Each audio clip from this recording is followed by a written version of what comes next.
Abu Nawas diasingkan ke hutan belantara. Abu Nawas melakukan perjalanan ke negeri asing yang terdapat kerajaan yang aman, adil, makmur dan damai karena diperintah oleh raja yang bijaksana.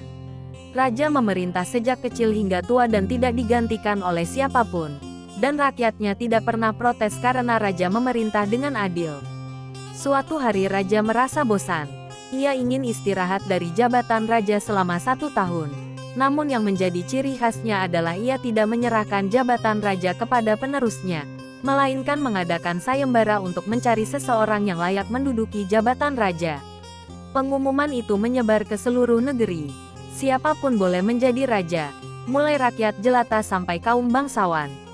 Tetapi ada 2 syarat yang harus dijalani. Syarat pertama, dia akan dijadikan raja selama setahun.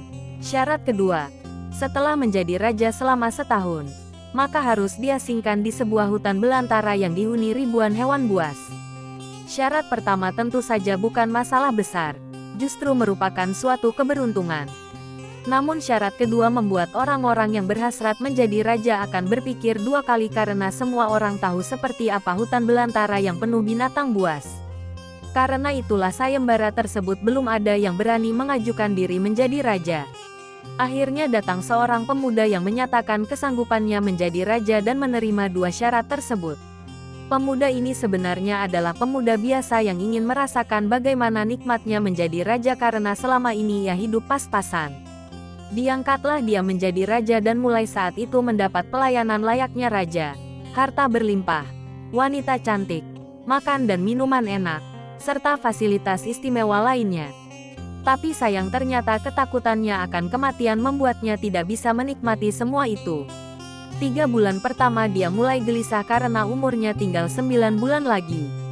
3 bulan kedua ia makin tidak tenang makan, tidur tidak nyenyak. 3 bulan ketiga dia mulai menyesali keputusannya menjadi raja. 3 bulan terakhir di pemuda makin stres berat karena hidupnya tinggal beberapa bulan dan kesenangan yang dicari selama ini tidak bisa dirasakan. Ketika masa jabatannya sebagai raja sudah berakhir, lalu dibuanglah dia ke hutan belantara. Tidak butuh waktu lama terdengar kabar ke seluruh negeri jika pemuda itu tewas dimakan binatang buas. Adanya peristiwa tersebut membuat orang-orang kian enggan melamar menjadi raja. Tapi ternyata masih saja ada pemuda lain yang ingin melamar menjadi raja. Diangkatlah pemuda kedua ini menjadi raja. 3 bulan pertama menjadi raja ia puas-puaskan berpesta karena sadar hidupnya tidak akan lama lagi. 3 bulan kedua dan berikutnya hari-harinya ia habiskan dengan foya-foya dan pesta pora. Bulan berganti bulan, pestanya makin gila-gilaan. Ia sudah tidak peduli lagi pada apapun. Dia hanya ingin bersenang-senang sebelum mati setelah jabatannya sebagai raja berakhir. Lalu dibuanglah dia ke hutan belantara. Tidak berapa lama terdengar kabar bahwa si pemuda kedua tewas diterkam singa. Tubuhnya dicabik-cabik dan jadi rebutan para singa. Peristiwa ini membuat banyak orang melupakan mimpi menjadi raja. Mereka masih penasaran apakah masih ada orang yang cukup bodoh untuk melamar menjadi raja. Suatu hari Abu Nawas mampir ke negeri tersebut dengan tujuan menemui sahabat lamanya yang kebetulan merupakan penduduk di sana. Sesampainya di negeri itu dengan penuh kehangatan Abu Nawas disambut temannya. Mereka berdua saling melepas kangen satu sama lain. Di sela-sela obrolannya, Abu Nawas merasa iba dengan kondisi sahabatnya itu. Ia kini hidup miskin, tinggal di gubuk kecil reot, hanya seorang diri. "Mana istrimu? Semenjak aku jatuh miskin, ia pergi meninggalkanku," jawab sang sahabat. "Ya sudah yang sabar ya. Yang penting kamu jangan tinggalkan sholat, dan jangan lupa berdoa kepada Allah agar Allah membukakan pintu rezeki untukmu," tutur Abu Nawas. "Alhamdulillah aku tidak pernah tinggalkan sholat, bahkan aku sekarang rajin berpuasa sunnah," balas sahabatnya. "Oh iya, ngomong-ngomong mana nih makanannya? Dari tadi kenapa belum keluar?" celetuk Abu Nawas. "Maaf Abu Nawas, aku sudah tidak punya apa-apa. Aku sendiri kadang sehari makan, kadang tidak," ujar sahabatnya.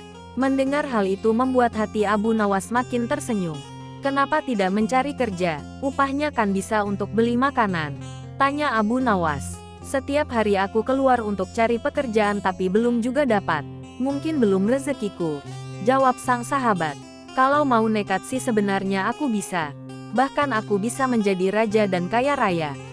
Tapi itu hanya sementara. Setelah itu aku mati diterkam binatang buas di hutan belantara. Kata sahabatnya melanjutkan. Maksudmu bagaimana? Tanya Abu Nawas heran. Kemudian sahabatnya itu memberitahu tentang sayembara yang diadakan rajanya. Mendengar sayembara tersebut, Abu Nawas terdiam sejenak. Tiba-tiba terlintas di benak Abu Nawas sebuah ide yang cemerlang. Kamu ingin hidup kaya, aku akan membantumu. Sekarang juga antarkan aku ke hadapan rajamu. Aku mau mendaftar menjadi raja, ucap Abu Nawas. Kamu gila ya? Jangan Abu Nawas. Itu sama saja bunuh diri, cegah sahabatnya. Sudahlah, turuti saja perkataanku, timbal Abu Nawas. Maka diantarlah Abu Nawas ke istana untuk menemui sang raja. Ada perlu apa kalian datang kemari? Tanya sang raja. Maaf Tuan Raja, hamba Abu Nawas dari negeri seberang, ingin mendaftar menjadi raja.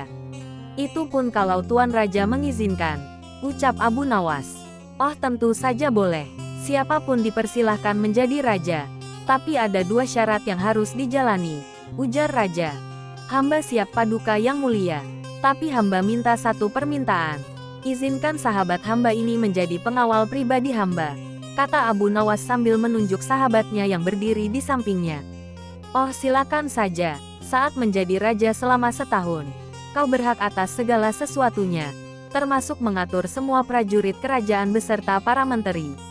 Tapi ketika masamu menjadi raja berakhir, sahabatmu juga harus ikut kau dibuang ke hutan belantara, timpal sang raja. Sahabat Abu Nawas ini kaget dan sempat menolak dijadikan pengawal pribadinya. Namun akhirnya Abu Nawas berhasil membujuknya. Mendengar ada yang melamar menjadi raja lagi membuat masyarakat penasaran. Sebagian menertawakan kebodohan tersebut, sementara yang lain merasa iba dan kasihan. Abu Nawas akhirnya diangkat menjadi raja dan diberi segala kemewahan serta kemudahan fasilitas layaknya baginda raja. Ternyata berbeda dengan 2 pemuda sebelumnya.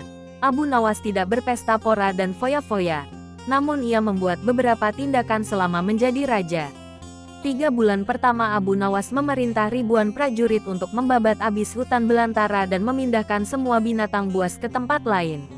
Sebagai raja tentu perintahnya harus dipatuhi. Setelah 3 bulan berlalu, hutan belantara tempat ia akan dibuang kini menjadi tanah kosong yang siap huni. 3 bulan kedua Abu Nawas memerintahkan para arsitek membuat istana megah untuk dirinya, tentunya dengan uang kerajaan yang dikuasai. Abu Nawas bisa membangun apa saja termasuk membangun istana di tanah yang dulunya adalah hutan belantara. Dalam jangka waktu 3 bulan berdirilah istana megah dan kokoh. 3 bulan ketiga, Abu Nawas memerintahkan para prajurit membawakan harta dan perabotan dikirim ke istana yang baru saja dibangun. 3 bulan terakhir, Abu Nawas menawarkan kepada masyarakat siapa saja yang mau pindah di wilayah istananya akan dibuatkan rumah dan diberi modal uang untuk berdagang. Kesempatan tersebut tidak disia-siakan warga. Ratusan orang mendaftarkan diri untuk pindah ke sekitaran istana Abu Nawas. Selama 3 bulan terakhir tempat yang tadinya hutan belantara kini berubah menjadi permukiman penduduk. Bahkan di sana Abu Nawas mempunyai istana dengan dipenuhi harta kekayaan. Akhirnya habislah masa jabatan Abu Nawas sebagai raja. Sesuai perjanjian, Abu Nawas dan sahabatnya dibuang ke hutan belantara yang kini sudah menjadi permukiman penduduk. Sesampainya di sana, Abu Nawas dan sahabatnya memasuki istana barunya. Ini semua untukmu, kau sekarang sudah menjadi orang kaya raya. Tapi jangan lupa bersedekah, tutur Abu Nawas. Sahabatnya itu terkejut bukan main. Ia langsung merangkul Abu Nawas dan mengucapkan terima kasih. Akhirnya Abu Nawas pun pamit pulang kembali ke negerinya.